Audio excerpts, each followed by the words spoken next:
সন্তানদের হাজির হওয়ার কথা, কিন্তু এর মধ্যে গণমাধ্যমগুলো খবর দিচ্ছে যে বেনজির আহমেদ গত ৪ মে বাংলাদেশ ছেড়েছেন। স্বরাষ্ট্রমন্ত্রী বলছেন যে তার নিষেধাজ্ঞা ছিল না বিদেশ যাত্রার, তারপরেও তিনি চলে গেছেন কিনা সেটি নিয়ে বিস্তারিত খোঁজ খবর নিয়ে জানানো হবে। বিএনপি মনে করছে এসব সবই লোক দেখানো। এদিকে যারা নির্যাতিত হয়েছেন কিংবা বেনজিরের হাতে নানান কারণে ভয়ভীতির শিকার হয়ে জমি ছাড়তে বাধ্য হয়েছেন তারাও মুখ খুলছেন এখন। এসব সহ অন্যান্য সমসাময়িক বিষয় আলোচনা করবো। আজিজ ভাই, আপনাকে দিয়ে শুরু করতে চাই। কি করেননি বেনজির শিরোনাম আমার, কিন্তু আমি যে জিনিসটা বলতে চাইছি সেটি হচ্ছে যে বেনজির আহমেদকে নিয়ে সাবেক পুলিশ মহাপরিদর্শক গণমাধ্যমে রিপোর্ট হলো, এ নিয়ে কথাবার্তা যখন হচ্ছে, দুদকের তরফে নিয়ে তদন্ত শুরু হয়েছে। এরই মধ্যে দুদক তাকে তলব করেছে।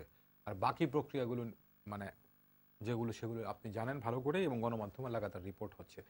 সরকারি দলের তরফে সেই রিপোর্ট গণমাধ্যমে প্রথম হওয়ার পর থেকে, দুদকের কার্যক্রম শুরু হওয়ার পর থেকে বারবারই বলে আসা হচ্ছে যে যদি তদন্তে দোষী প্রমাণিত হয় তাহলে সরকার সেখানে কোনো ধরনের হস্তক্ষেপ করবে না বা করার কথাও না, এবং সরকারি দলের নেতারা কোনো দুর্নীতিবাজার রক্ষা কবচ হবে না, সরকার এই কথা বারবার করে বলছেন। এখন পর্যন্ত যেভাবে করে তদন্ত এগুচ্ছে সেটি আইনের গতিতে এগুচ্ছে, কিন্তু যে বিএনপি মহাসচিব আজকে বলছেন বা বিএনপি এই ঘটনার শুরু থেকে বলে আসছে যে এগুলো সবই লোক দেখানো। এখন এই পাল্টাপাল্টি কথাকে আসলে মূল ফোকাসটাকে নড়িয়ে দেয় কিনা? ধন্যবাদ আপনাকে। ওই ভাষায় না বললেও এরকম বাংলাদেশে একজন সরকারি কর্মকর্তা এইভাবে দুর্নীতি করেছে এটা অন্তত আমার জীবদ্দশায় শুনি নাই, হয়তো শুনবো কিনা সন্দেহ আছে। আরও এর কাছাকাছি দুর্নীতিবাজ পুলিশের মধ্যেই আছে, আমারই জানা আছে, সরকার না জানলে আমার কাছে যেন গোপনে শুনে যায়, কাছাকাছি আছে, এরকম আলোচনায় আছে। হ্যাঁ, তারপরে আপনি বলছেন যে কে করেননি বেনজির, এটাতে কিন্তু একটা মেসেজ আছে। কি করেননি? না, একটা এদের ফ্ল্যাট কিনে দিছে, কত কিছু করে দিছে, কি করেননি উনি?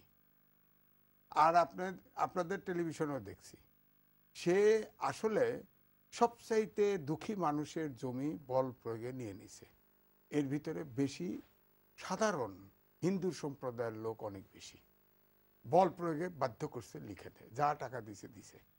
যেমন এটা প্রমাণিত, এটাই বলি, আমাদের প্রফেশনে প্রেস ক্লাবের প্রেসিডেন্ট ছিল শফিকুর রহমান, তিনি রিটেন সমকালে দিছে, তো তার সিটিজেন টিভি পাইছে, সে ওই যে খেলার ধারাভাষ্যক ছিল, কি নাম ভুলে গেলাম, সে তাকে নিয়ে গেছে বেনজির ওয়েস্টিনের দোতলায় ছিল, তার মেয়ের নামে লিখে দিছে, হলুদ একটা ইয়েতে ধারাভাষ্যকারের ভাই মানে শফিকুর রহমান চৌধুরী যে পাঠানো লিখিত যেটা যেটা সমকাল ছেপেছে, ধারাভাষ্যকারের ভাই।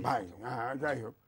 তো এখন এখন শফিকুর রহমান 2 বারের এমপি, এখনো সিটিং এমপি, তাকে যদি এইভাবে বল প্রয়োগে নিয়ে নিতে পারে টেলিভিশন, তাহলে ওই দেশের বাড়িতে সাধারণ লোক তার কাছে কি? তখন তো সে র্যাবের প্রধান, ওই জমিগুলো যখন নেয়, তো তাকে তো হুমকি ধামকি দিলেই তোরে ক্রস ফায়ার করবো, এই করব সেই করব। আমার প্রশ্ন সেখানেও না, প্রশ্ন হচ্ছে এই ভদ্রলোক 7-8টি পুরস্কার পেয়েছে, মেডেল পেয়েছে, বিশিষ্ট মানে বিশেষ অবদানের জন্য পুলিশ অফিসার হিসাবে। সবচাইতে আশ্চর্য হয়েছে যে সততার জন্য শুদ্ধাচার পুরস্কার পেয়েছে সরকারের কোনো গোয়েন্দা সংস্থা নেই, কোনো লোক সম্পর্কে ধারণা নেওয়ার সরকারের কাছে কোনো সোর্স নাই, তাকে শুদ্ধ সততার সার্টিফিকেট কিভাবে দিল সরকার? সে ঢাকা ইউনিভার্সিটিতে পিএইচডি নিচে নিতেই পারে, কষ্ট করে নিচে, অনেকে তো পার্ট টাইম করেও নেয়, নিতে পারে। তো তার জীবনে যা কিছু ভোগ করার এবং যা কিছু পাওয়ার সব অসৎ উপায়ে সব কিছুই পাইছে। এখন প্রশ্ন হচ্ছে বিচারটা যখন শুরু হলো, তার মূলত শুরু হলো, এটা তো আর বলে না, আলোচনায় আসে না, আসলে দুটো বিজনেস হাউসের ক্লাসে বেনজির এখানে কিন্তু মানে শিলপাটায় ঘষাঘষি, মরিচের কাম সারা, এইটা হয়েছে। তো এখন সারফেসে আসছে, তাকে যদি শাস্তি দেওয়া হতো, এত আইনি প্রসেস কেন? আইনের ভিতরে আইন আছে না, দুদক তো ইচ্ছে করলেই তো আপনার তাকে আটকাতে পারতো, করে নাই কেন? বলতেছে আমরা তদন্ত করতেছি। আরে ভাই, ভিভিড ডেসক্রিপশন দিয়ে একটা পত্রিকায় রিপোর্ট ছাপলো, তার ভিতরে কুইক 2-1টা স্যাম্পল নিয়ে তাকে অ্যারেস্ট করতে পারতো তো, দুদকে ডেকে নিয়ে। বা ইমিগ্রেশন দিয়ে এয়ারপোর্ট থেকে ভেঙে গেল ফ্যামিলি নিয়ে, ব্যাংক থেকে টাকা তুলে, ব্যাংকে বুঝলাম ব্যাংকে একটা সিস্টেম আছে, যতক্ষণ পর্যন্ত চিঠি না যায় কারো টাকা দিতে বাধ্য, কিন্তু আপনি যান না 1 লাখ টাকা ব্যাংকে উঠান না কোনো ব্যাংক থেকে, সে হাজার হাজার কোটি টাকা উঠায় নিয়ে গেল কিভাবে? এখানে কে হেল্প করলো? বা তার কি এখনো সেই এই র্যাবের ডিজির মতো আইজির মতো ক্ষমতা? ব্যাংক আলা ভয়ে দিয়ে দিল, এতগুলো টাকা ব্যাংক খালি করে দিয়ে দিল। ইমিগ্রেশন এয়ারপোর্টে কি করে? তাকে যদি শাস্তি দেওয়ার ইচ্ছে থাকে, হোম মিনিস্টার বলে কিচ্ছু জানি না, কিচ্ছু জানি না। উনি হোম মিনিস্টার, ওনার ইমিগ্রেশন কার অধীনে?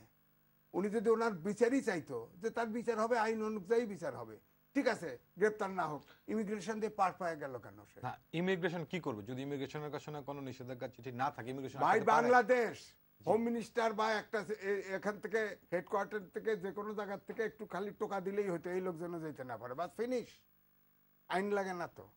আমার কথা শোনেন, আমার বিরুদ্ধে কোনো অভিযোগ নেই, আমিও বিদেশে যাওয়া নিয়েছিল। হঠাৎ করে ইমিগ্রেশন থেকে বলে আপনি একটু ওই রুমে যান। গেলাম, এক ভদ্র মহিলা টেলিফোনে সমানে কথা বলতেছে, আমি বুঝে ফেলছি। আমি তখন ভদ্র মহিলাকে বললাম, পুলিশ অফিসার, তবে শোনেন, আমার বিদেশে যাওয়ার অত শখ নাই, আমাকে যদি না যেতে দেন, আমার যেখানে নেগোশিয়েট করতেছেন আমার টিকিটের পয়সাটা ফেরত দিতে কয়েন। ফাইনালি ফেরত যাইতে দিছে, সেটা ভিন্ন কথা। তো এটা কি ছিল? আমার বিরুদ্ধে কেস ছিল, পারে তো ইমিগ্রেশন সন্দেহ বছর তো আটকায় দিবে, সমস্যা কি? যার বিরুদ্ধে এত অভিযোগ আসছে তাকে ফ্যামিলি সহ আর বেনজিরকে চেনে নাকে? এই বাংলাদেশে পলিটিশিয়ান, আমার ধারণা পলিটিশিয়ানদের বাইরে, তাও নাম করা পলিটিশিয়ানের বাইরে, তাকে যত লোক চেনে কোনো সরকারি অফিসারকে এত লোক চেনে না এই বাংলাদেশের। বেনজির এত প্রতিষ্ঠিত লোক, তাকে চেনে না। কেমনে চলে গেল সে? এত টাকা মেরে চলে গেল, ব্যাংক খালি করে চলে গেল। কোনো বাংলাদেশে কোনো মালিক নাই, কোনো সিস্টেম নাই, কোনো মানে এজেন্সি নাই, কোনো গোয়েন্দা সংস্থা নাই, সব ব্যাংক খালি করে নিয়ে চলে গেল। এটা কেমন কথা? তার মানেই তো প্রশ্ন উঠছে, আমিও আগে বলতাম, এখনো তো আমার মনে হচ্ছে যে এটা বিচারের খেলা খেলা হচ্ছে। ফাইনাল টাকা নিয়ে ফাঁসার করতে গেছে, ওই তো বিদেশের দুবাইয়ে তার ফ্ল্যাট আছে, বেঁচে দিছে ইতিমধ্যে, শুনতেছি, খবর আসছে, কতটুকু সত্য জানি না। আবার এখানে কি বাড়িয়েছিল, এটা বেঁচে দিয়ে গেছে। এখন ওখানে ওই জমি, হয়তো অত জমি কেনার লোক নাই, একবারে কে কিনবে? ওই 650 বিঘে জায়গা কে কিনবে বলেন? গরিব লোকের জায়গা, ওই জায়গায় হয়তো কেনার, ওই তার বাংলো বাড়ি কে? মানুষ তো কমার্শিয়ালি দেখে, সে তো কমার্শিয়ালি কেউ কেনার নাই, হয়তো ওগুলো পরিত্যক্ত হবে। হ্যাঁ, তো এই জন্যই আমি বলছি যে আমার কথা হচ্ছে, সে বিভৎস কায়দায় দুর্নীতি করছে। এটা যদি কোনো কারণে ফসকে যায়, এই দেশ সরকারের পক্ষে নিয়ন্ত্রণে রাখা সম্ভব হবে না, এ টু জেড চুরি করতে থাকবে। জি, আপনাকে অনেক ধন্যবাদ। সুভাষ দা, কি প্রশ্ন করবো আপনাকে? আজিজ ভাই অনেকগুলো প্রশ্ন তুলেছেন, তো তার মধ্যে আমারও এই প্রশ্নটা ঘুরছে মাথায় যে এত এত যখন অভিযোগ, মানে একটা অভিযোগে এখন পর্যন্ত প্রমাণিত হয়নি, এবং এটা যেসব আইনের অভিযোগ ভাষায়। আছে সেই অভিযোগগুলো যে প্রমাণিত হবে সেটি তো নিশ্চিত করে বলা যায় না। এমনও তো হতে পারে তিনি নির্দোষ প্রমাণ হতে পারেন। কিন্তু ব্যাপারটি হচ্ছে, যখন এই রকম একটা হাইপ উঠেছে, তো আসলেই মানে ধরুন, হ্যাঁ, বিদেশ যাত্রায় কোনো নিষেধাজ্ঞা নেই, নিষেধাজ্ঞার আসেনি, এখন পর্যন্ত আসেনি, তো যেতে তো কোনো বাধা নেই, কিন্তু তিনি চলে গেলেন, তো প্রশ্ন উঠবে। এবং এই ক্ষেত্রে অনেকে আবার একটা জিনিস নজির হিসেবে আনছেন, আপনার 2019 সালে প্রশান্ত কুমার হালদার, বাংলাদেশের ব্যাংক খাতের প্রধানতম টাকা পাচারকারীদের মধ্যে একজন হিসেবে ওনার নাম আসে। তিনি চলে গেলেন বেনাপোল সীমান্ত দিয়ে তার নিষেধাজ্ঞার চিঠি পৌঁছানোর মাত্র 13 মিনিট আগে। তো মানে ব্যাপারগুলো আজিজ ভাই যেটি প্রশ্ন তুলছেন যে আসলেই সর্ষের মধ্যে ভূত আছে কিনা। না, শস্যের মধ্যে তো ভূত থাকেই, কিন্তু আজিজ ভাই এতক্ষণ ধরে যে বাণী উচ্চারণ করলেন, এটা স্বভাব সুলভ ভঙ্গিতে। জীবন দাশের বিখ্যাত একটা কবিতা আছে, অদ্ভুত আধার এক। অদ্ভুত আধার এক এসেছে পৃথিবীতে আজ, যারা অন্ধ সবচেয়ে বেশি আজ চোখে দেখে তারা। তা সবচেয়ে চোখে তারাই এখন দেখতেছে যারা অন্ধ। কোন দিকে অন্ধ? এম এ আজিজ তিনি এতক্ষণ ধরে যা বললেন তা স্বভাব সুলভ ভঙ্গিতেই বললেন, এবং মনে করলেন যে এই তো সরকারের বিরুদ্ধে একটা গুরুত্বপূর্ণ বিষয় পেয়ে গেছি, এখানে বলা সরকার তো যায়। কোনো কথা বলি, আমি বলি শোনেন, এই তো উতলা হয়ে যায়, আবার কেউ তো বলে। উতলা জি, হয়। আজিজ ভাই, দুইজনই এবং তো যা আপনারা, কিছু দাদা বলুক, তারপরে আপনি বলবেন। আমি কিন্তু একটা কথাও বলি নাই। জি। এবং এই যে বাংলাদেশে তো অনেক সরকারই এসেছিল, কোন সরকারের আমলে দেখেছেন সেই সরকারের আমলে গুরুত্বপূর্ণ দায়িত্বে ছিল, পুলিশের শীর্ষ পদে ছিল, র্যাবের ডিজি ছিল, তার বিরুদ্ধে লিগাল চ্যানেলে যে কার্যক্রম পরিচালিত হচ্ছে, এটাকে কখনো বাংলাদেশ দেখেছে? সরকার যে আইনের শাসন প্রতিষ্ঠিত করতে চায়, এ ব্যাপার খুব স্পষ্টভাবে প্রতীয়মান হয়েছে। এখন দেখবার বিষয় যে কতটুকু ত্রুটি বিচ্যুতি হয়েছে এবং সব কিছু সঠিকভাবে হয়েছে কিনা। এই যে বললেন ব্যাংক খালি করে দিয়ে গেছে, তার উনি কি ব্যাংকের টাকা নিয়ে গেছেন? মানে অর্থটা এমন দাঁড়ায় যে সে টাকা নিয়েছে ব্যাংকের থেকে, বেনামে ঋণ নিয়েছে, ঋণ নিয়ে টাকা নিয়ে চলে গেছে। আলোচনা হচ্ছে কিন্তু ভিন্ন প্রেক্ষাপটে। হ্যাঁ, ব্যাংকের টাকা নেননি, মানে দুর্নীতির মাধ্যমে দুর্নীতির অর্জিত টাকা তো টাকা, পাবলিক যেটার অভিযোগ সেই টাকা। তা তো বটেই। এবং এই দুর্নীতির বিরুদ্ধে যা যা কথাবার্তাগুলো এসছে এই সরকারের আমলে, সরকার তো স্বাধীন গণমাধ্যম খুলে দিয়েছে, সব কথাই তো গণমাধ্যমে উঠে আসে, যেটা হবার সেটাও উঠে আসে, যেটা হবার নয় সেটাও উঠে আসে। আমি 2022 সালের একটি নভেম্বর মাসে 19 তারিখে সম্ভবত একটা রিপোর্ট সমকালে ছাপা হয়েছিল যে বিএনপি ভারপ্রাপ্ত চেয়ারম্যান তারেক রহমানের যে টাকা লন্ডনে যুক্তরাজ্যের স্ট্যান্ডার্ড ব্যাংকে যে অবরুদ্ধ হয়ে আছে, এখানে স্থায়ী কর্মকর্তা খন্দকার মোশাররফের টাকা অবরুদ্ধ হয়ে আছে, এই টাকাগুলো কোথা থেকে গিয়েছে? লন্ডনে আয় করেছেন, টাকা তো এখান থেকেই গিয়েছে। সে বিষয়ে কিন্তু আমাদের গুণীজনদের মধ্যে কেউ কেউ কথা বলেন না। মানে এই রিপোর্ট হওয়ার পরে, এত বড় একটা রিপোর্টটা আমার হাতে আছে, এই রিপোর্ট নিয়ে কিন্তু কেউ বিএনপির পক্ষ থেকে কেউ প্রতিবাদও করেনি। অনেক কিছু নিয়ে প্রতিবাদ হয়। আজকে তো মির্জা ফখরুল ইসলাম বলেছে সব দিকে লোক দেখানো, তো সরকারের লোক দেখানো এই বিষয়গুলো করতে হবে কেন? কোনো যৌক্তিকতা আছে? কারণ তা সেই সরকারের আমলেই যিনি আইজিপি ছিলেন, র্যাবের ডিজি ছিলেন, তারা নিয়ে এই সমস্ত কাণ্ড কারখানা সরকারে করতে হবে কেন? সরকার করতে হচ্ছে এ কারণেই, সরকার আইনের শাসন প্রতিষ্ঠা করতে চায় এবং যার যতটুকু অপরাধ সেই অপরাধের বিচার চায়।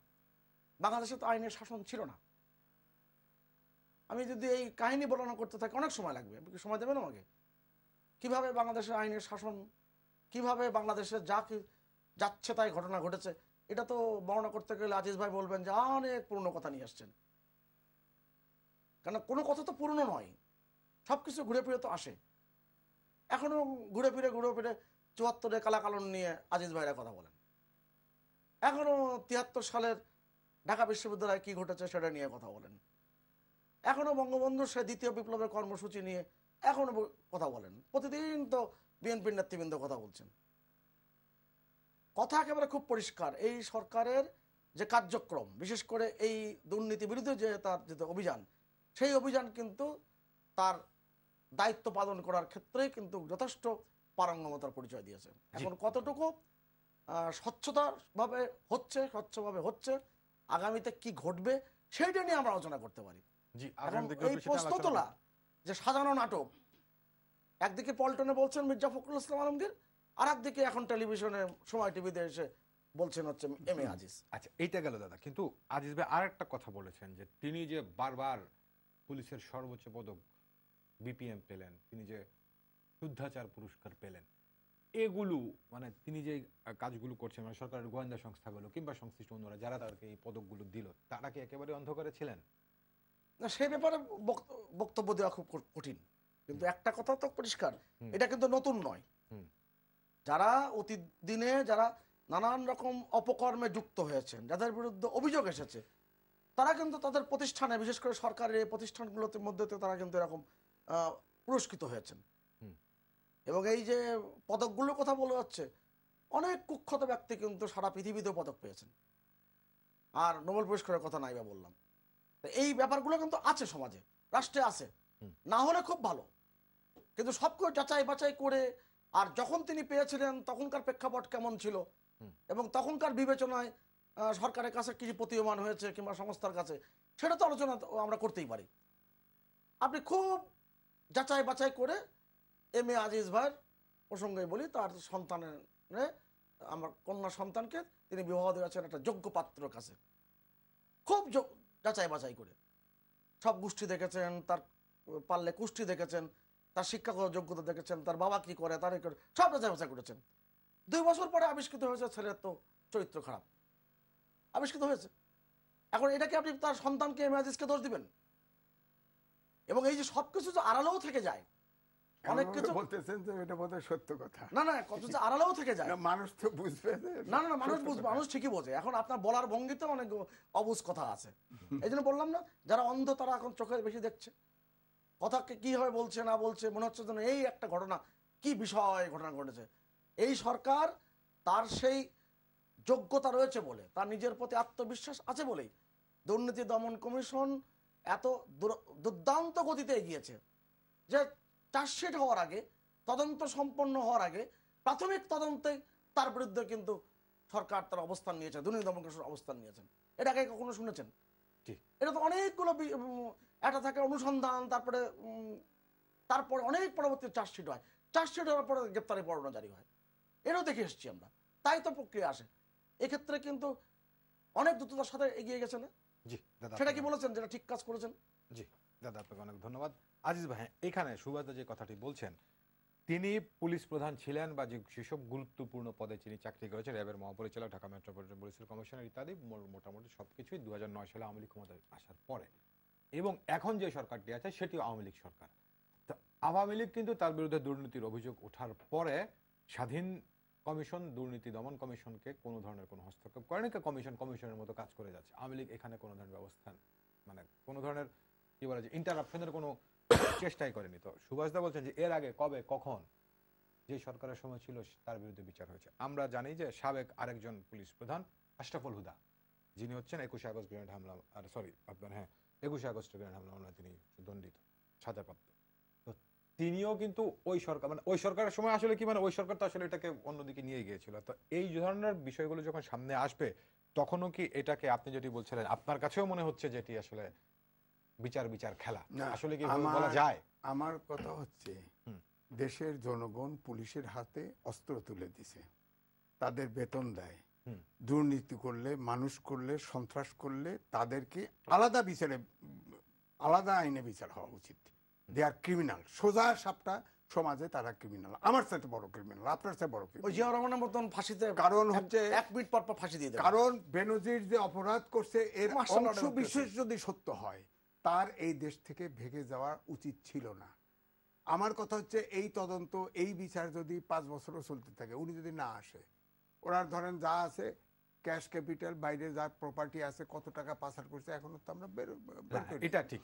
আপনি বলছিলেন যে তাকে অ্যারেস্ট করে ফেলা উচিত ছিল, তো এখন কথা তার দুর্নীতির অনুসন্ধান চলছে, তিনি করেছেন কি করেছেন না সেটি দুদক এখন অনুসন্ধান করছে। তো আপনি অনুসন্ধান পর্যায়ে কিভাবে গ্রেফতার করে ফেলবে? আমি বলছি যে কালের কণ্ঠে যেভাবে রিপোর্ট করেছে, এটার জন্য ওই 3 মাস 2 মাস তদন্ত লাগে না। এর ভিতরে যদি স্যাম্পল হিসাবে যতগুলো চার্জ আছে তার ভিতরে একটাও যদি বড় ধরনের সত্য হয়, তাহলে তো তাকে দুদক তো আর অ্যারেস্ট করতে পারে তো।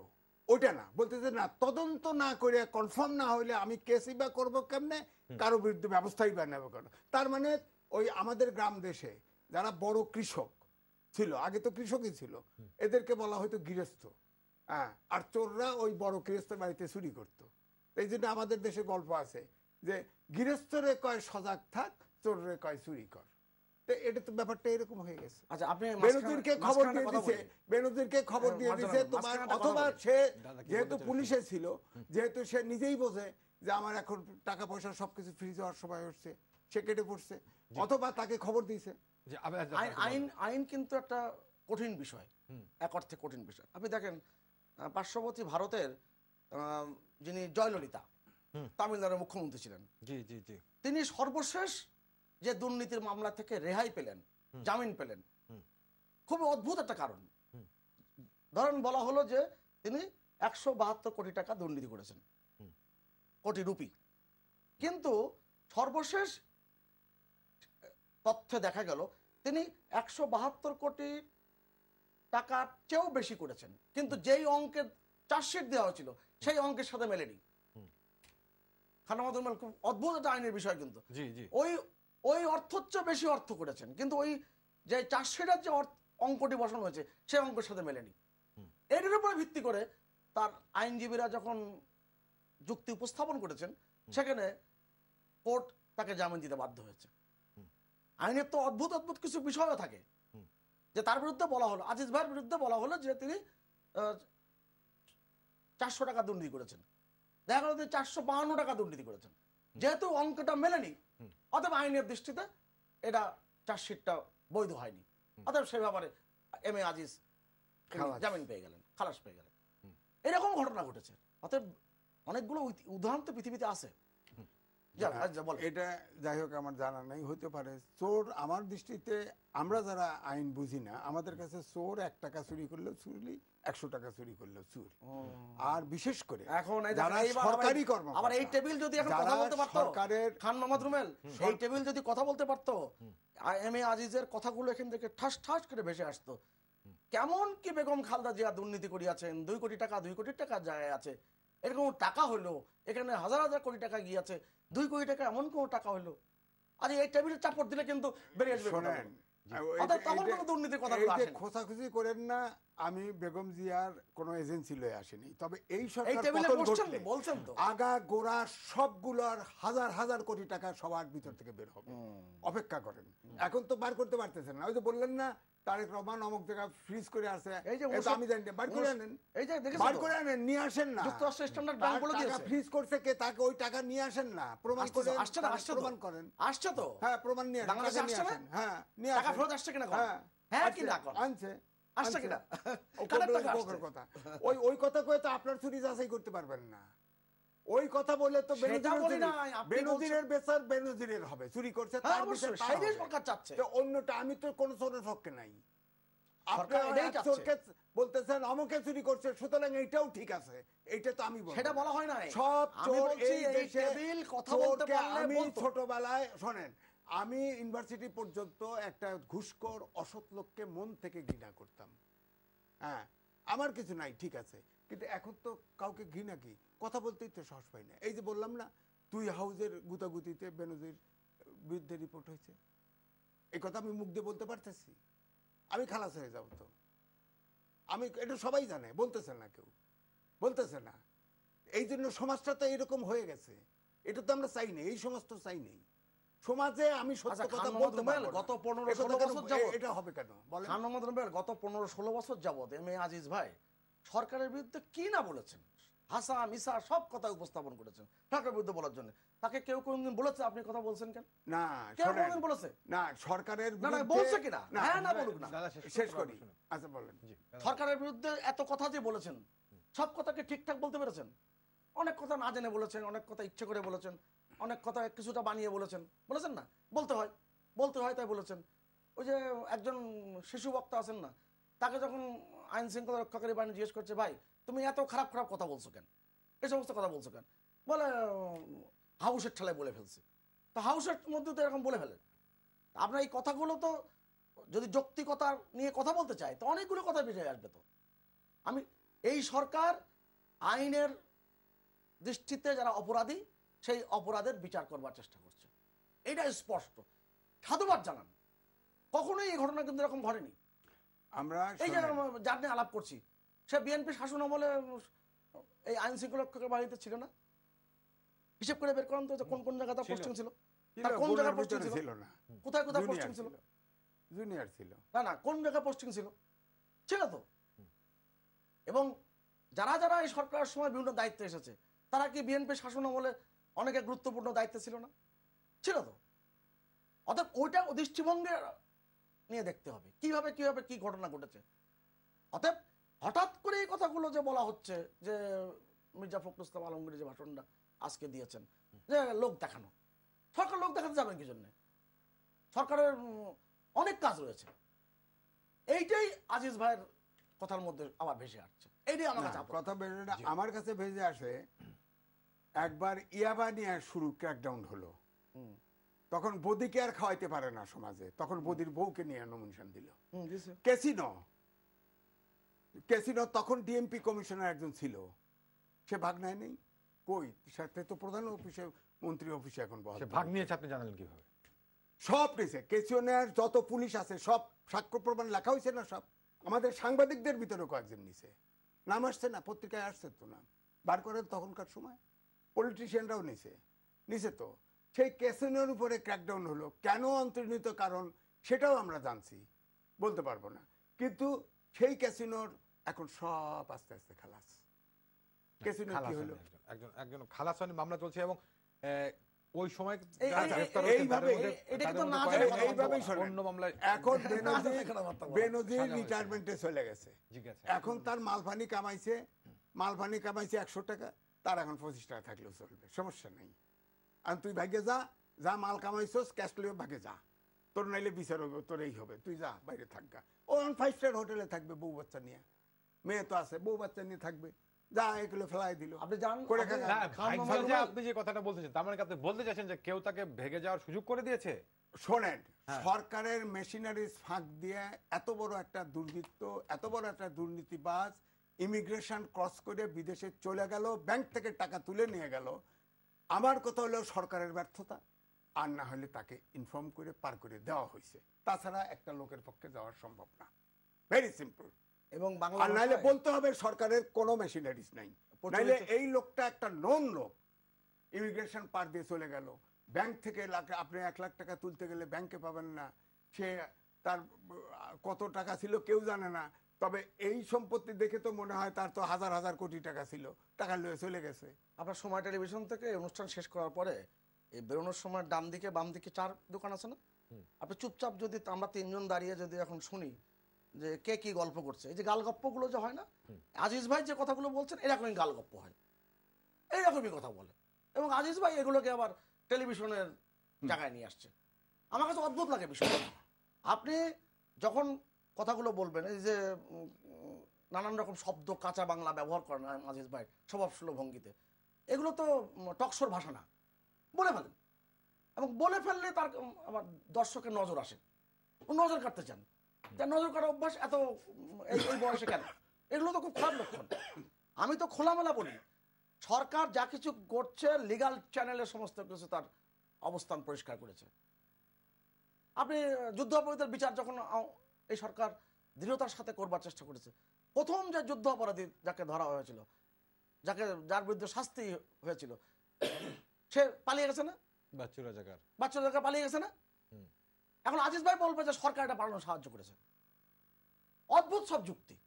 তখনকার রাষ্ট্র ব্যবস্থা আর এখনকার রাষ্ট্র ব্যবস্থা একটা। দেখেন আবার বেনজির ছিল সরকারের অংশ, তাকে অবশ্যই কেউ না কেউ হেল্প করছে, আর নাহলে সরকার আপাতমস্তক ব্যর্থ। যারা যে যুক্তিটা দিলেন, তাহলে বাচ্চু রাজাকারকে কে হেল্প করেছে? কে কোথায়? এই যে বাচ্চু রাজাকারের নিজের বুদ্ধি নাই, তারে ফাঁসি দিবে। বেনজিরের নিজের বুদ্ধি নাই, এত বড় দুর্নীতিবাজ। আমি তো বললাম তো, বেনজির যেহেতু পুলিশে ছিল, আইজি পদ ছিল, সে নিজেই বুদ্ধি করে গেছে যে যেহেতু এই যে তার ট্রেনে নাড়াচাড়া হচ্ছে, তাকে এখন সবকিছু ফ্রিজ করতে, তাকে গ্রেফতার করতে কেটে পড়ছে। অথবা যদি সে তাও যদি বলে, সরকার যদি বলে যে না আমরা চেষ্টা করেছি, তাহলে ইমিগ্রেশন পথ ক্রস করছে, টাকা দিল ব্যাংকে, বলেন তো দেখি এই সময়ে ব্যাংকে টাকার মানে অ্যাকাউন্ট ফ্রিজ হওয়ার আগে তো টাকা তুলেছে, তো ব্যাংক কি টাকা তুলছে রে ভাই? আমি সেটা বলছি না, বেনজিরের টাকা 100, 1000, 5000 ছিল না, 1 লাখও ছিল না, লাখ লাখ ছিল। এত টাকা একটা ব্যাংক থেকে টাকা তুলে ফেলছে, ব্যাংক কালার শব্দ করে নাই, এখনো শব্দ করছে না। এটা তো বোঝেন না, কি শব্দ? আবহাওয়াটা কি, বাতাসটা কি? মানুষ এখনো মনে করে বেনজিরের সাথে এখনো সরকার আছে, এই জন্য বেনজিরের বিরুদ্ধে কিছু করে সাহস পায়। যেমন আজিজ ভাইয়ের বিরুদ্ধে সরকার কোনো ব্যবস্থা নেয় না, সরকার কিছুই বলে না, সরকারের বিরুদ্ধে আপনার সাথে কথা বললে নালে তো টকশো থাকে না, টেলিভিশন থাকে না, সরকারের বিরুদ্ধে এত কথা কত 15 বছরে বেরিয়েছে, পারলে তো কালকেই সরকারকে পতন ঘটায় দেয়, বলেছেন না? তার মানে কি তার সঙ্গে সরকারের কোনো যোগসূত্র আছে এমএজিজের সাথে? অদ্ভুত কথা বলে এগুলো। আমার কাছে এই মানে মাথায় কোনো I can make out head or tail. আমার কাছে খুব পরিষ্কার বিষয়, যে কথাগুলো গালগপ্পর মতো করে শোনায়, মানে শুনতে আবার ভালো লাগে কারো কারো, সেই কথাগুলো তিনি বলবার চেষ্টা করেন। সরকার তার অবস্থান পরিষ্কার করেছে, সরকার অপরাধীকে অপরাধী হিসেবে দেখছেন। একটা কথা প্রচলিত আছে, সাবেক আইজিপির ক্ষমতা বেশি না রানিং ওসির ক্ষমতা বেশি?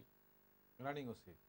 সবাই তাই বলে, সেক্ষেত্রে তার এখন ক্ষমতা আছে, সে সাবেক ছিল, অমুক ছিল, নানান ধরনের ইনিয়ে বিনিয়ে নানান ধরনের কথা বলছে। দাদা সব ঠিক আছে আপনার, কিন্তু আজিজ ভাই যা হয়তো কথা স্পিরিটটা এরকম যে এত এত দুর্নীতি করেছেন বলে অভিযোগ এবং সেই দুর্নীতির বিরুদ্ধে অনুসন্ধানও চলছে, এ পর্যায়ে তিনি পালিয়ে গেছেন, মানে তার পালিয়ে যাওয়াটা ঠেকানো যেত কিনা কিংবা ঠেকানো উচিত ছিল কিনা? আরে ভাই এখন এমন কথা তো হয়েছে, হাজী সেলিম দেশ ছেড়ে পালিয়ে গেছেন, চলে গেছেন মামলায়, তার নির্দিষ্ট তারিখে কিন্তু সে ঠিকই আবার আদালতে হাজির হয়েছে, হয়েছে কিনা? হয়েছেন। সেদিনকে আজিজ ভাই ওখানে ছিল। ওরে বাবা, ভিডিও ফুটেজটা বের করেন না। তার কথার ধূম্র জালে এবং কথার দাপটে এখানে তো বসাই মুশকিল হয়ে গেছিল। কে করেছে ওই দিন ছিলাম না? ছিলেন আপনি? আরে বাবা, মনে আছে? আরে ভাই, আপনার না বয়স হয়ে গেছে, আপনার না বয়স হয়ে গেছে, মনে থাকে না, ভুল ভুলা রোগ হয়েছে। আমার তো ভুল ভুলা রোগ হয়নি, আমার তো সবকিছু মনে থাকে। কথা খুব পরিষ্কার, আবারও জোরে সরে বলি, উনি যে এক কথা বারবার রিপিট করছেন, আমি বলি সে আসবে কি আসবে না তার বিষয় এবং আমাদের তার বিষয়টা। আমার কথা খুব পরিষ্কার, তিনি বারবার যে একই কথাই ঘুরিয়ে ফিরিয়ে বলছেন, এই ব্যাংকের থেকে নিয়ে গেছে, এই চলে গেছে, এই দেখে নিয়েছে, মানে একেবারে স্লোগান দেওয়ার মতো কথা বলছেন। ব্যাপারটা তো তেমন না। পৃথিবীতে আইন আদালত আছে, দোষীদের খুঁজে বের করা এবং দোষীদের শাস্তি দেওয়া। উন্নত রাষ্ট্রগুলোতে যেমন অবস্থান আছে, অনুন্নত রাষ্ট্রগুলোতেও কিন্তু আইনের প্রয়োগ আছে। এখন কোনোটাই প্রয়োগের ক্ষেত্রে অনেক স্বচ্ছতার সাথে করা হয়, কোনো ক্ষেত্রে কোনো কোনো দেশে করা হয় না। বাংলাদেশ এমন একটি অবস্থান দিয়ে চলে যাচ্ছে, এখন আইনের শাসন প্রতিষ্ঠার ক্ষেত্রে তার অবস্থান করেছে। এই কে মামলা, এই মামলা, ওই মামলা, দুই কালের কণ্ঠ পত্রিকা, অনেক কিছু ইতিহাস বললেন না। আরে বাবা, মন সিনেমা হলের মামলা করতে যে পঞ্চম সংশোধনী বাংলাদেশে বাতিল হয়েছে। কেউ কোনো আইনজ্ঞ কিংবা সুস্থ মানুষ, আজিজ ভাইয়ের মতন হঠাৎ করে খেপে যাওয়া মানুষ ছাড়া কেউ বলবে মামলা ছিল মন সিনেমা হলের, পঞ্চম সংশোধনী বাতিল হলো কেমনে? হঠাৎ করে বলতে পারে, এবং 4 আসরে বললে 5-6 জন আবার তার পক্ষে রায়ও দিতে পারে। হ্যাঁ, আজিজ সাহেব ঠিকই কথা বলেছে। এইটাই হয়েছে 4 আসরের কথা। জি আজিজ ভাই, এই জায়গাটাতে দুর্নীতি দমন কমিশনের আইনজীবী আজকে বলেছেন যে 6 তারিখে তার হাজির হওয়ার কথা, তারা আশা করছেন যে তিনি হাজির না হলে পরবর্তী যে ব্যবস্থা সেটার মধ্যে তারা পড়বে। তো এখন বলছি, আজকে আমরা কথা বলছি 1 তারিখে, তাই তো? 1 তারিখ আজকে। তো এখন 6 তারিখ পর্যন্ত, এখন বেনজির সাহেব যদি দেশের বাইরে গেছেন, তো দেশের বাইরে যেতে তো তার এখন পর্যন্ত কোনো বাধা নেই, এখন পর্যন্ত তার কোনো বিদেশ যাত্রা কোনো নিষেধাজ্ঞা আসেনি। তো তিনি যে 6 তারিখে আসতেও তো পারেন, মানে আমরা তো কেউ জানি না আসলে তিনি আসবেন কি আসবেন না, কিন্তু বলছি মানে 6 তারিখ পর্যন্ত কথার ভাবনা মধ্যে আজিজ ভাই জানে আইনে তার 6 তারিখে অপেক্ষা করে, মানে আপনি যেভাবে করে বলছেন না 6 তারিখ পর্যন্ত অপেক্ষা করে এভাবে করে বললে কি ভালো হতো? 6 তারিখ পর্যন্ত, আমার কথা হলো 6 তারিখে অপেক্ষা না, 6 তারিখ পর্যন্ত তার তো বাইরে যাওয়ার আইনগত বৈধতা আছে, রাইট। যদি সে যে দেশে যায় এটা যদি ভিসা পায়, তাই না? কিন্তু তার বিরুদ্ধে যত চার্জ আসছে, এইটা দুদক, আমি বলছি একটা আইটেম প্রমাণ করতেও পারলো না তাকে ঠেকানোর জন্য। মানে প্রমাণ তো দুদক কেমনে করবে? প্রমাণ তো আদালতে হবে, দুদক তো মামলা করতে পারবে। ওই তো আইনের ফাঁক। দুদকের তো গ্রেফতার করার ক্ষমতা আছে। দুদক ডেকে নিয়ে বসায়, দুদক কেন বেনজিরকে একটা আইটেম প্রমাণ করে তারে ডাকলো না, ডেকে ওকে আটকায় তুললো না? আচ্ছা, তখন তারপরে কোর্টে যাইতো, তদন্তের স্বার্থে ওকে গ্রেফতার করে রাখেন, নইলে ভেগে যাবে, বাস আটকে গেল। কিন্তু উনি ফাঁক, অর্থাৎ এখানেই তো সন্দেহ হচ্ছে যে দুদক তাহলে ফাঁক খুঁজছে আইনের, যে আমরা তো তদন্ত করে কেস না হওয়া পর্যন্ত কোর্টের রায় না হলে। আমি দুদক কি বেগম খালেদা জিয়াকে গ্রেফতার করেছে? না, করেনি। কে করেছে? কোর্ট, আদালত রায় দিয়েছে। বেগম জিয়া তো মানে মামলার রায় হওয়া পর্যন্ত জামিনে ছিলেন। হ্যাঁ, রায় হওয়া পর্যন্ত জামিন। একে জামিন দিত, একে পালাতে দিল। আশ্চর্য কথা, পালাতে দিল কেন? পালানো শব্দটা আপনি কেন বলছেন? বেনজির সাহেব কেউ জানে না, আপনি কনফার্ম যে সে বিদেশ গেছে? কনফার্ম কি? সে তো খাসি বাংলাদেশও খাটের নিচে লুকায় থাকতে পারে, আপনি কনফার্ম? এখন পর্যন্ত জানেন সে এয়ারপোর্ট দিয়ে চলে গেছে, এটা জানেন আপনি? কনফার্ম। মিডিয়া রিপোর্ট করছে, হ্যাঁ রিপোর্ট, আমরা বিশ্বাস। এই যে আপনি আজিজ ভাই মিডিয়া রিপোর্ট করছে, সেই রিপোর্টের ভিত্তিতে বলছেন, আপনি আবার প্রশ্ন রাখছেন কনফার্ম কিনা। তো এখন আবার আপনি একটু আগে এই পত্রিকায় যে অনেকগুলো অভিযোগ এসেছিল সেগুলোর একটা তার বিরুদ্ধে প্রমাণ করে তাকে গ্রেফতার করে রাখার কথা বলছিলেন। এই যে আপনি একদিনে আজকে টেলিভিশনে দেখাইছেন না, কান্নাকাটি দেখাইছেন না? জি জি। ওই দুদকের বেটারা ওইখানে যাইতো চরের ভিতরে, জমি কান্না শুনে আসতো, গেছে কিনা আপনি জানি কিভাবে? গেছে তাহলে গোপন রাখছে ফাঁক দেওয়ার জন্য, পালায় যাওয়ার জন্য, সবাই আপনি দিছে, শেষ করবেন। সবাই দিছে। মানে কি শেষ করবো কন, আজিজ ভাইয়ের কথা শেষও নাই শুরুও নাই। অদ্ভুত একটা বিষয়, বিএনপির মতো যারা অগ্রনায় ভাগ্য নাই পশ্চাৎ দেশ নাই, এরকম একটা কথা বলে ফেলেন। এবং এই দায়িত্বশীল ব্যক্তির এরকম কথা বলা উচিত না, এটাই খুব দৃঢ়তার সাথে আমি বলি। আইন তার নিজস্ব গতিতে চলবে এবং যতক্ষণ পর্যন্ত আপনি দোষী বাংলাদেশে সাব্যস্ত না চলে না, হবেন, এটাই সমস্যা। দোষী সাব্যস্ত না হবেন, আপনি তার বিরুদ্ধে কিন্তু কোনো আইনগত ব্যবস্থা গ্রহণ করতে পারবেন না। এখন আজিজ ভাইয়ের মাথায় আছে জিয়াউর রহমানের সেই মিনিটে মিনিটে ফাঁসি দেওয়ার ইতিহাস, মিনিটে মিনিটে মানুষ ঝুলিয়ে দাও, মিনিটে মিনিটে ফাঁসি দিয়ে দাও। ওটা তো মার্শাল্লাহ করো না, যেই কোর্টে জিয়াউর রহমান বিমান বাহিনীর সদস্যদের 1100 1400 যে সমস্ত তথ্য আসে তা সেগুলো ফাঁসি দিয়েছেন মিনিটে মিনিটে, এবং বাংলাদেশের বিভিন্ন ক্যান্টনমেন্টে একসাথে ফাঁসি দিয়েছেন। ওই রকম চাচ্ছেন তিনি, কিন্তু বাংলাদেশে এখন গণতান্ত্রিক সার্বভৌম এবং বাংলাদেশ স্বাধীন সার্বভৌম রাষ্ট্র, বাংলাদেশে এখন কোনোভাবে বিচারবিহীন কোনো ব্যবস্থা কায়েম করা সম্ভব না, যতই আজিজ ভাইরা চাক না। আচ্ছা ঠিক, আমি একটা কথা বলি, শোনেন, আজিজ ভাই একটা শেষ করতে হচ্ছে আমার, আর শুনবো। সবাইকে, দুজনকে ধন্যবাদ জানাচ্ছি, সবাইকে ধন্যবাদ জানিয়ে শেষ করছি আজকে সম্পাদক।